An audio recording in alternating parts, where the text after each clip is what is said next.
um, just recently I find out that Steven has started a new band called Road Crew. And I was like, he had nothing to do with this. And I'm like, where does he get off? You know, I haven't hassled him in the press or anything. Nothing compared to what he said about us. And finally, I just got to that point where I was like, no, because it's just personal to me. And if I ever did like some sort of outside project from Guns N' Roses, I don't want to have that taken away from me, especially because he had nothing to do with it. You know, so I feel a little bit agitated, I think is a good word for it. Very And tempered of you. I trademarked the name and everything. You know, so I Back don't know then. what he's going to do. But if he had any kind of imagination or any sense of integrity or any brains whatsoever, he wouldn't have used it in the first place. And at this point, I'm going, don't use it, because if you do, then there's going to be a big conflict, because I will defend it. You know? Have you called him up and told him this? No, I don't talk to that guy anymore. He's fucking But idiot. basically, I think the way he presented, I'm not accurate, but I believe, I was under the impression that he was, you know, he made it seem like his 3 weeks in the band were a lot longer. He gave us the impression it was his old band that he was in. Was for a year. We just rehearsed in a little room on Highland in Hollywood for a couple, I mean, literally a couple weeks. Like maybe 7 songs we got through. You know, and Duff can attest to that too, because all 3 of us went through it together.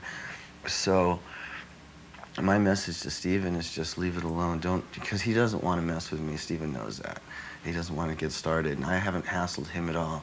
So it's like time to think of a new name, because it's something that just, you know, I don't want to go, it's mine, mine, mine. If it's real personal to me, and I think he should go out and do his own thing anyway, you know? I think it's all right to be sentimental about a name. Yeah, it's a cool name too, you know? It's like for that like perfect heavy metal garage band that I wanted to like sort of do like off, you know, on the side or something. So that's my feelings on it. I got a fax from his attorney, you know, saying, well, one of the contentions in this lawsuit that Steven and Guns N' Roses have been going through was, and I want the rights to the name Road Crew. And, you know, anytime somebody comes up to you and challenges you like that, for me, it makes me just want to go and fight, you know? It's part of my nature, so if that's what he wants to do, then fine. But any lawyer would know that if you already have it trademarked, he doesn't have a case. But that's why he was forced to ask, you know, or demand the rights in this deal that he was trying to come up with, so that we could settle on the whole breakup story. Well, we'll let him know. A whole thing in itself. Yeah. Have you heard any of Izzy's stuff? Are you in touch with him at all? I haven't heard any of his. Yes, I try to think before I talk. Yeah. You should try it sometime. This guy was such a jerk. I'm back up again. You all right? Okay. So, have you heard Izzy's new record, or have you seen him lately? I haven't heard any of his new material. I know he does have a band. He's got a record that's going to come out in November. I saw him for the first time here in New York. We had like we met in a neutral place, a neutral hotel. And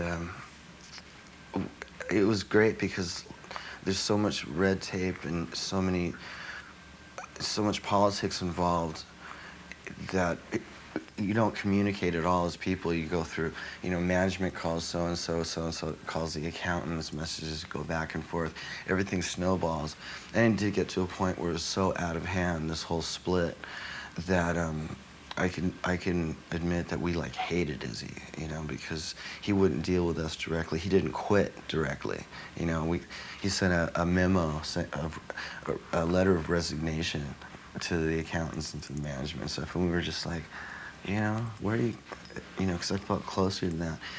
But there was a lot of stuff in the way that this band has evolved that has gone on emotionally, technically, as far as business is concerned, just the whole stature of it just being sort of, you know, overbearing and all that.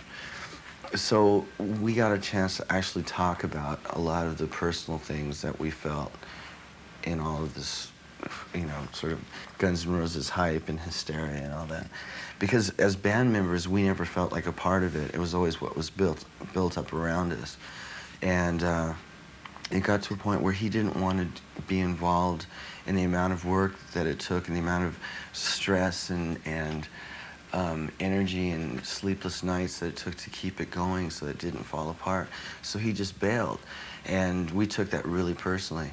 But having seen him recently, it was nice. I missed the guy, you know. It was nice to actually see him.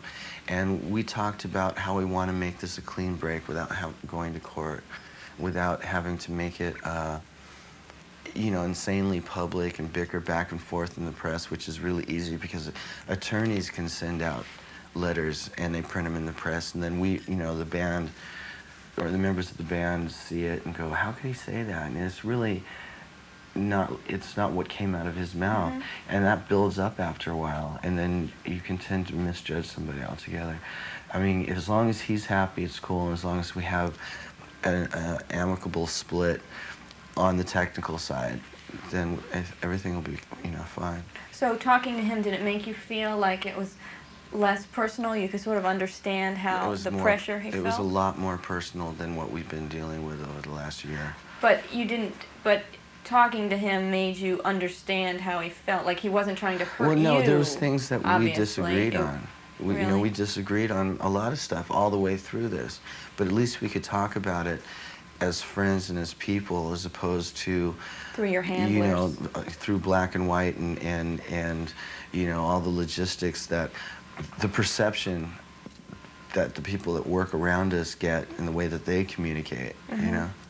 Do you feel like the wounds have sort of healed in regards to him? Is that why you were able to meet with him? Yeah, the wounds, I guess, have healed at this point. I mean, we've just gone on to do what Guns was planning on doing, and he's going to do his own thing. And so we don't really give a shit at this point.